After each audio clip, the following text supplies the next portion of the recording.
हमारे घर का लगभग 50% से ज़्यादा काम होता है हमारे किचन में। तो हमारे लिए सबसे बड़ी चैलेंज की बात यही होती है कि अपने किचन को दिन भर नीट एंड क्लीन के साथ साथ ऑर्गेनाइज रखना। तो हेलो एंड नमस्ते friends, welcome back to my channel. I hope आप सब लोग बहुत अच्छे होंगे। तो आज की इस वीडियो में मैं आपके लिए ऐसे 15 हैक्स लेके आई हूँ कि कैसे आप अपने किचन को दिन भर नीट एंड क्लीन के साथ साथ ऑर्गेनाइज्ड भी रख सकते हैं। तो चलिए वीडियो को शुरू करते हैं।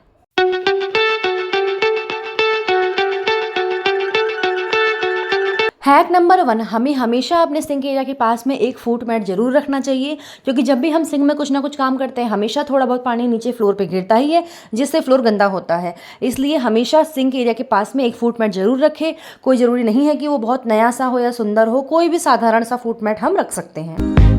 हैक नंबर 2, तो जब भी हम किचन में होते हैं और कुछ ना कुछ कुकिंग कर रहे होते हैं तो जो वेटिंग टाइम होता है ना, उस टाइम का हम यूटिलाइज कर सकते हैं। जो भी हमारे धुले हुए बर्तन होते हैं उनको हम उनकी जगह पर रख सकते हैं, उनको ऑर्गेनाइज कर सकते हैं। या फिर अगर सिंक में हमारे 2-4 बर्तन पड़े हैं तो हम उनको भी धुल सकते हैं। इससे हमारे कुकिंग के साथ साथ जो फ्री टाइम होता है उसका भी यूज़ हो जाएगा और हमारा किचन भी ऑर्गेनाइज रहेगा। हैक नंबर 3, तो जब भी हम किचन में रोटी बनाते हैं ना, तो हमें हमेशा अपने चकले के नीचे एक इस तरह का कपड़ा जरूर बिछाना चाहिए, ताकि रोटी बनाते समय जो भी सूखा आटा होता है वो इसी कपड़े के अंदर गिरे और हमारा काउंटर टॉप सीधा डायरेक्ट गंदा ना हो। ऐसे जो कपड़े के अंदर जो भी सूखा आटा गिरेगा, हम इस कपड़े को इस तरह से फोल्ड करके इस सूखे आटा को कहीं और गिरा सकते हैं और इससे हमारा जो काउंटर टॉप होगा वो भी क्लीन रहेगा। हैक नंबर 4, हमें हमेशा ही चाय बनाने के बाद जो चाय की छलनी होती है ना, उसको हमें तुरंत ही धो देना चाहिए, क्योंकि अगर हम उसको ऐसे ही छोड़ देते हैं, रख देते हैं, तो छलनी की चारों तरफ जो चाय पत्ती होती है ना, वो सूख जाती है, जम जाती है, काली काली सी दिखने लगती है, जिससे कि वो उसके छेदों को भी ब्लॉक कर देती है। इसलिए चाय बनाने के बाद हमेशा ही छलनी को तुरंत ही धो के हमें साइड में रख देना चाहिए, जिससे कि वो आपकी सालों साल एकदम नई जैसी लगेगी। हैक नंबर 5, हमें हमेशा अपने सिंक में एक छलनी जैसी आती है जिसे सिंक स्ट्रेनर कहते हैं, वो ज़रूर लगानी चाहिए। क्योंकि क्या होता है, कभी कभी हम लोग जब अपने बर्तन वॉश करते हैं तो उससे थोड़ा बहुत फूड वेस्टेज हमारे सिंक में डायरेक्ट चला जाता है, जो कि हमारे सिंक को ब्लॉक कर देता है, या फिर वो खाना अंदर जाके सड़ जाता है, उससे गंदी स्मेल आती है। तो इन सब से बचने के लिए हमें अपने सिंक में एक सिंक स्ट्रेनर ज़रूर लगानी चाहिए। हैक नंबर 6, चकला और बेलन को इस्तेमाल करने के बाद हमें तुरंत ही धुलकर उसको रख देना चाहिए, क्योंकि अगर हम उसको ऐसे छोड़ देते हैं तो उससे हमारे किचन में कॉकरोच वगैरह भी आने लगते हैं। इसलिए हमें उसको धुल के रख देना चाहिए। ये हाइजेनिक भी है और हमारे किचन से कॉकरोचों को भी दूर रखता है। हैक नंबर 7, अपने किचन में ऑयल या घी कंटेनर्स रखने के लिए हम जिन भी बास्केट्स या ऑर्गेनाइजर का यूज़ करते हैं उसके अंदर हमें पेपर नैपकिन या न्यूज़पेपर बिछा लेना चाहिए, ताकि बास्केट्स और ऑर्गेनाइजर को क्लीन रखना और करना दोनों ही इजी हो जाए और हमारा काउंटर टॉप भी क्लीन रहे। हैक नंबर 8, रोटी बनाने के लिए हमें जो सूखा आटा चाहिए होता है उस आटे को हमें हमेशा ही एक सेपरेट बॉक्स में रखना चाहिए, क्योंकि रोटी बनाने के बाद जब भी सूखा आटा बच जाता है और उस आटे को हम वापस उसी के बर्तन में रखते हैं तो बहुत बार वो आटा ज़मीन पर फैल जाता है। इसलिए हमें हमेशा ही सूखे आटे को एक अलग बॉक्स में रखना चाहिए और रोटी बनाने के लिए उसी बॉक्स का हमें यूज़ करना चाहिए।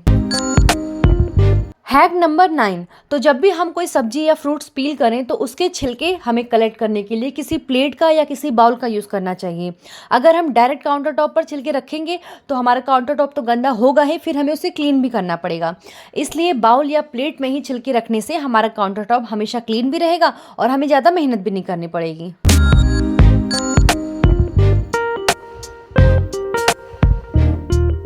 हैक नंबर 10, किचन में खाना बनाते टाइम अगर गैस में या फिर काउंटर टॉप में कुछ गिर जाता है तो हमें उसे तुरंत ही क्लीन कर देना चाहिए, क्योंकि अगर हम उसे वैसे ही छोड़ देंगे तो वो सूख जाएगा और फिर जम जाएगा, फिर उसे क्लीन करना भी मुश्किल हो जाता है और क्लीन करने में मेहनत भी ज़्यादा लगती है। इसलिए जैसे ही आपके काउंटर टॉप पे या गैस पे कुछ भी गिरे उसे तुरंत ही क्लीन कर दीजिए।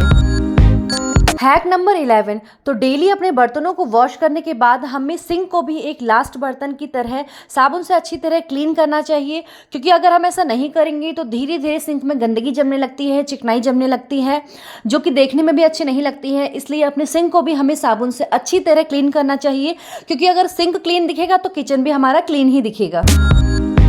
हैक नंबर 12, काउंटर टॉप में रहने वाली जितनी भी चीज़ें हैं उन सभी को अलग अलग ऑर्गेनाइजर में रखना चाहिए, जिससे काउंटर टॉप क्लीन करना ईजी हो जाता है। चीज़ों को अलग अलग ऑर्गेनाइजर में रखने का ये भी फ़ायदा है कि काउंटर टॉप क्लटर्ड नहीं लगता है। अगर इस तरह की ऑर्गेनाइजर आपके पास नहीं है तो आप इस तरह की बास्केट्स होती हैं उनका भी यूज़ कर सकते हैं चीज़ों को रखने के लिए, क्योंकि काउंटर टॉप में इससे चीज़ें आपको फैली हुई नहीं दिखाई देंगी और आपको क्लीनिंग में भी आसानी रहेगी।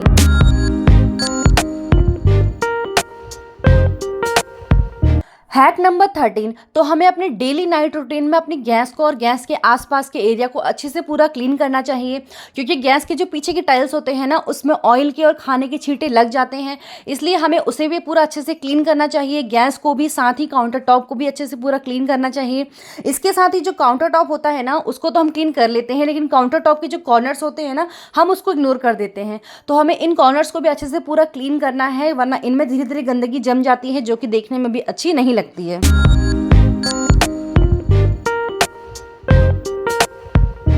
हैक नंबर 14, हमें अपने किचन में एक ऐसा छोटा सा कपड़ा जरूर रखना चाहिए जो डेली यूज़ की चीज़ों को, कंटेनर्स को वाइप करने के काम आ सके। तो जो भी कंटेनर्स हम अपने किचन में यूज़ करते हैं उन्हें उसी टाइम उस कपड़े से हमें वाइप करना चाहिए, उसके बाद ही हमें उनकी जगह पर उन्हें रखना चाहिए। इससे डेली यूज़ की चीज़ें हमेशा क्लीन दिखेंगी, चमकती दिखेंगी, हमें उन्हें स्पेशली क्लीन नहीं करना पड़ेगा और इससे हमारा किचन भी क्लीन ही दिखेगा।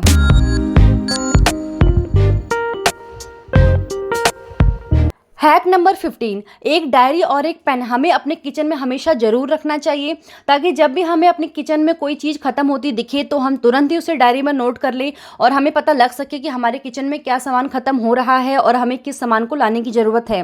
और जब भी हम ऑर्डर करें तो हम डायरी से देख करके सामान को ऑर्डर कर लें, या अगर हम मार्केट से सामान खरीदने जा रहे हैं तो हम अपने मोबाइल से फ़ोटो भी क्लिक कर सकते हैं उस सामान की।